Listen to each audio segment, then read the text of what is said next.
Thanks for tuning in to the Portland Real Estate Journal. I'm your host, Nick Shivers, here at Keller Realty, Portland Central, serving Oregon and Washington. Today's topic, foreclosures on the rise in 2022. Big headline I just saw out of CNN a while back.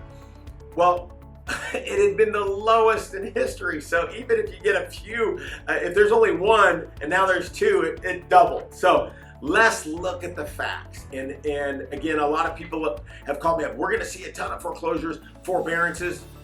It doesn't matter about forbearances. There was a lot of forbearances, but guess what? That's tied on the end of the loan for 90% of those interest-free. So people don't have to pay that all back, okay? So that's number one. So even if they did have to pay it back, because our prices went up so much in the last 3 years, people have equity. So they're not gonna go into foreclosure, they're just gonna sell their house. Let's look at some other differences than 2008 and 2009.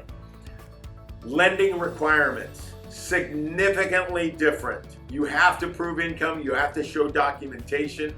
Back then, I remember going to a seminar and I was talking to a guy and he owned like 7 properties and he did not have a job.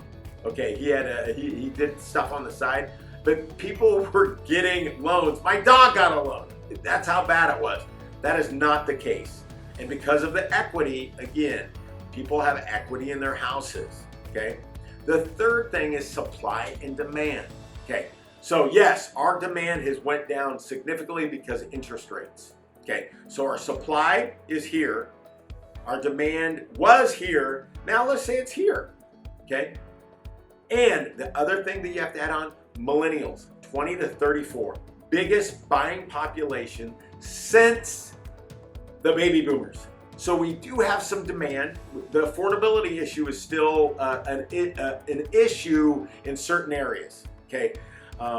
If the average home price is 500 grand, that makes it very, very difficult when interest rates have went up as much as they have, okay?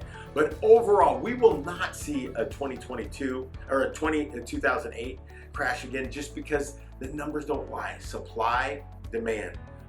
There are less people listing their houses. There's less supply than there was back in the day. Our interest rates are hovering around 6, 5.75, 6.25, depending on the time.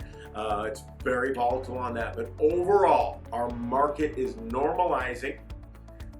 If we compare it to 2019, our market is, for the next 6 months, probably going to be a little bit lower than that, but 5.2 million homes had sold. That was still a good year. Not anywhere near the 6.1 that sold in 2021, but still a very, very strong year. So stop worrying about the foreclosure headlines. There's not going to be a mass amount of foreclosures. We are seeing a normalization of the market, and just zen.